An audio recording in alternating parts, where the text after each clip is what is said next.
All right, since the turn of the century and the invention of the internal combustion engine, I think besides wrenches, ratchets are probably one of the oldest tools that have been around. They probably started out looking something like this, and they really didn't evolve a whole lot in probably the first 100 years. We kind of went to these air-operated knuckle bashers that destroyed your hearing at the same time, and never really a fan of these.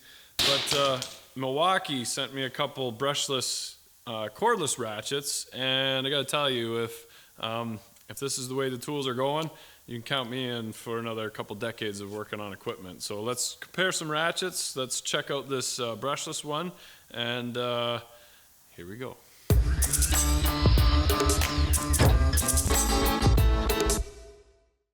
So ratchets, gotta have them.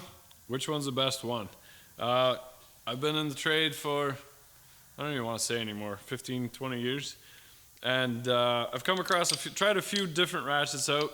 Generally, we've got our plain Jane. This is a Stanley Mastercraft, and that would be the same. There's lots of videos on shearing, what it takes to shear the anvil and all that.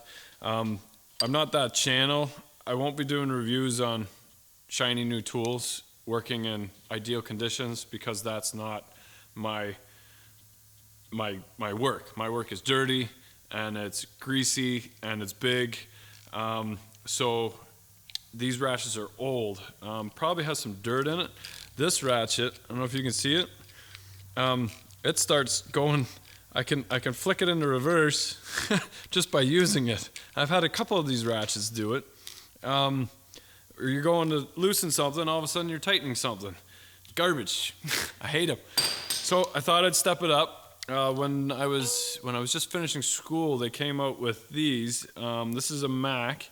I bought the 1/4 inch, 3/8, and the 1/2 inch for about $300, and it's a Sprag clutch in here. It's a bigger head, but what it is little rollers around that are in a triangle, and it's supposed to have a 1 degree tightening sequence because it just jams against the centerpiece and is allowing to turn. I bought it because one of the guys that I went to school with swore by these, that these were the best ratchets ever. They're garbage. One, they put a big handle here so you can't slide a pipe over top.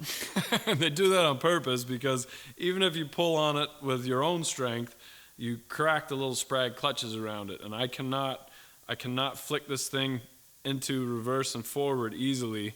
It seems to be going now, but it always catches because there's little pieces broken off inside. I've had them replace them under warranty a couple times. Last time they said they don't even make the Sprag clutches in the 1/4 inch and the 3/8 anymore because they broke too much.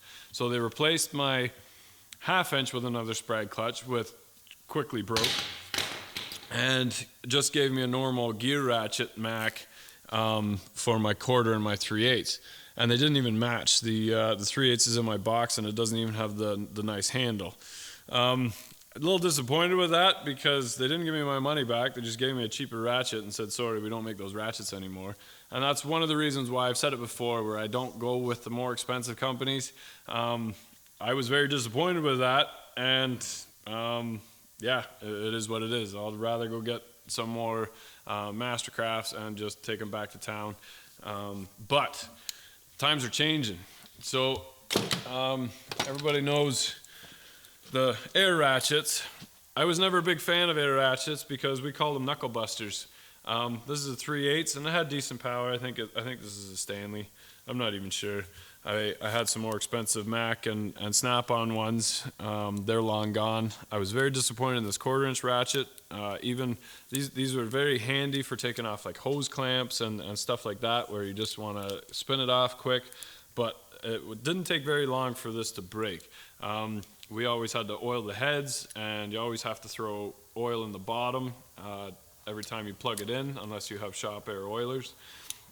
But the biggest thing is the air running through dries the head out, gets rid of all the oil and the lubrication in the head. They screw up just like any other ratchet, and I was always kind of disappointed with the power in this one. This one had good power, but as soon as you hit your torque where it wouldn't turn the bolt anymore, it would turn the ratchet. And we call them knuckle bashers because it would always bash your knuckles up against the firewall or something. And I've actually had it where it pinned my hand on the trigger. This one doesn't even have a safety. It would pin it up against the wall and the trigger, and I couldn't turn it off. And it's hilarious for everybody else in the shop when they see you dancing under the hood of a truck. You pinch the hose off and try to pull the bolt tighter, and you don't have a good grip on it. Anyway, these things are a thing of the past too. These are, I never really used them much just because of that. You always end up grabbing a normal ratchet anyway. But got to try these new Milwaukee fuel ratchets, and I gotta say I'm very, very happy with these for a couple of reasons. One, there's a lock on the trigger that you can just flick on or off, which is nice. If you want to be careful and not turn, that's fine. I haven't had to do that yet, but the option's there anyway. You're not trying to flick a little lever in an awkward spot to try and get the safety to go. You can easily grab it with your finger and flick it. It works beautiful. I talked to the Milwaukee rep about this. I wanted to get as much information as I could about it. I've been using it for a few weeks now, and it's basically designed as a normal ratchet. So this 3/8 version has 55 foot-pounds of torque, and it's very impressive. But when it hits its final torque, they put something inside this thing called technology where it doesn't keep going, it just stops. You hit your torque, and then you'll feel a little jerk, and it'll just stop. And that's wonderful because now you're not bashing your fingers. The fact that it works like a normal ratchet, if it doesn't have enough torque to open it with the battery, you can just crack it loose with a normal pull action like any other ratchet, and then as soon as it has enough resistance to overcome whatever the bolt or the nut is, pull the trigger and it'll spin it out the rest of the way. The only thing I found when you're doing that, you got to be careful that you don't pull on the battery. Not that it hasn't broke on me yet, but you can feel that kind of flexing if you're kind of pulling on it. So you really do want to hold it where the housing is and pull on it from there. I asked the rep if there was any maintenance that had to be done to the head. We used to like soak our air ratchet heads in oil. We used to oil the gun itself and then spray oil all over it. It gets messy, the oil's dripping. But he said there's no maintenance needed for the anvils or the ratchet mechanism inside the head. That's good to know. He said that because you try and use it like a normal ratchet, with the older models, the non-fuel ones, they've had the anvils snap off, but they said they've had really good luck with the new anvils. They've used the best materials that they can find, and so far I haven't been able to break it. I'm actually really happy with it. You can actually adjust the speed too. Go nice and slow, speed up, and just reverse and forward is just on the head like any other ratchet. So I got the 1/4-inch ratchet and the 3/8 fuel ratchet. Now the fuels are brushless, which if you want to see a cool video, you see the difference between a brush tool and a brushless. It really allows the motor to get a lot longer life to it. And if you look at the video, we'll put the link down below on everything runs on smoke.